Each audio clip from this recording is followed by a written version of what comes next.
गुजरात के वडोदरा में गृह मंत्री अमित शाह का रोड शो। अमित शाह के रोड शो में उमड़ी जमकर भीड़। शाह ने बीजेपी प्रत्याशी के समर्थन में वोट मांगे।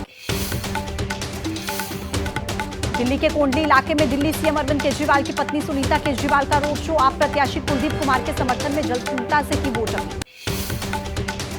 महाराष्ट्र के कोल्हापुर में पीएम मोदी ने कांग्रेस पर करारा हमला बोला। कहा कि जनता की संपत्ति हड़पना चाहती है कांग्रेस। महाराष्ट्र के बाद गोवा में भी गरजे पीएम मोदी।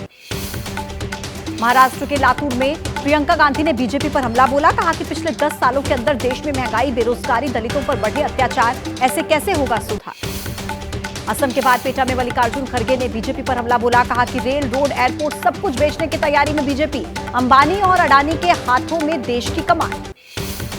केंद्रीय मंत्री अनुराग ठाकुर ने कांग्रेस पर हमला बोला। कहा कांग्रेस के घोषणा पत्र में विदेश का हाथ, लोगों से संपत्ति छीन घुसपैठियों को देना चाहती है कांग्रेस महासचिव प्रियंका गांधी ने गुजरात के वलसाड में बीजेपी पर प्रहार किया। मोदी सरकार को बताया गरीब विरोधी। कहा संविधान बदलने पर जोर दे रही है बीजेपी। तेजस्वी यादव ने दूसरे चरण के मतदान के बाद बीजेपी पर हमला बोला। कहा दूसरे चरण के बाद डिप्रेशन में बीजेपी। मोदी जी के झूठ को समझने लगी है जनता। यूपी के हाथरस में कांग्रेस पर बरसे सीएम योगी। कहा कांग्रेस की नजर जनता की संपत्ति पर, गरीब के घर डाका डालना चाहती है कांग्रेस। देश के साथ खिलवाड़ कर रहे हैं लोग।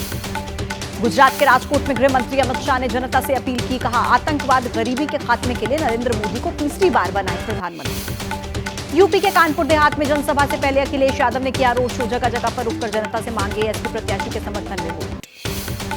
यूपी के फिरोजाबाद में बोले सीएम योगी। कहा कि एसपी कांग्रेस की सरकार में होते थे आतंकी विस्फोट, अब पटाखा भी फटता है तो पाकिस्तान से आती है सफाई। ये है नया फायदा। हैदराबाद सीट से एआईएमआईएम के उम्मीदवार असदुद्दीन ओवैसी का जनसंपर्क अभियान। घर घर जाकर लोगों से मांग रहे हैं समर्थन। इस बार बीजेपी की माधवी लता से है मुकाबला। हैदराबाद से बीजेपी के प्रत्याशी माधवी लता ने ओवैसी पर बोला हमला। कहा कि घोषणा पत्र पर बात नहीं करते ओवैसी। पहली मजहब, दूसरी बीफ, सिर्फ 2 मुद्दों की ही करते हैं बात। गुवाहाटी में कांग्रेस अध्यक्ष मल्लिकार्जुन खड़गे ने पीएम मोदी पर साधा निशाना। कहा एक भी वादे पीएम मोदी ने पूरे नहीं किए। देश के विकास की जगह लोगों का किया सत्यानाश। बीजेपी ने नॉर्थ मुंबई सेंट्रल से उज्जवल निकम को उम्मीदवार बनाया। पूनम महाजन का टिकट काटकर उज्जवल निकम को दिया टिकट। हरियाणा के रोहतक में बीजेपी नेता मनोहर लाल ने युवाओं से वोट अपील की। मनोहर लाल ने हरियाणा की सभी सीटों पर बीजेपी की जीत का किया दावा। पश्चिम बंगाल की मुख्यमंत्री ममता बनर्जी चोटिल। दुर्गापुर में हेलीकॉप्टर में चढ़ते समय लगी चोट। आम आदमी पार्टी के कार्यकर्ताओं ने मेयर चुनाव स्थगित किए जाने का विरोध जताया। 26 अप्रैल को दिल्ली में होना था मेयर का चुनाव। सुप्रीम कोर्ट में अरविंद केजरीवाल ने ईडी के जवाब के बाद अपना जवाब दाखिल किया। बीजेपी पर अपने हिसाब से सबूत बनाकर पेश करने का आरोप लगाया। बीजेपी अध्यक्ष जेपी नड्डा की मौजूदगी में सिख समुदाय के कई लोगों ने बीजेपी का दामन थामा। बोले कि जेपी नड्डा देश के लिए सिख भाइयों का बहुत बड़ा योगदान। सभी का बीजेपी में स्वागत। दिल्ली की सभी 7 सीटों को साधने के लिए आम आदमी पार्टी के वॉर रूम की शुरुआत। प्रत्याशियों के प्रचार से लेकर बूथ मैनेजमेंट तक इसी वॉर रूम से की जाएगी निगरानी।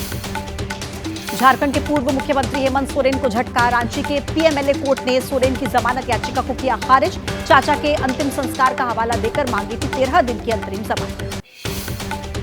मध्य प्रदेश के गुना में पिता ज्योतिरादित्य सिंधिया के लिए प्रचार में जुटे बेटे महाआर्यमन अलग अंदाज में पिता के लिए मांग रहे हैं वोट। कभी ट्रैक्टर तो कभी बैलगाड़ी पर आ रहे हैं नजर। संदेश खाली में सीबीआई की रेड जारी। जमीन हड़पने के मामले में सीबीआई शेख शाहजहां से जुड़े लोगों पर कस रही शिकंजा।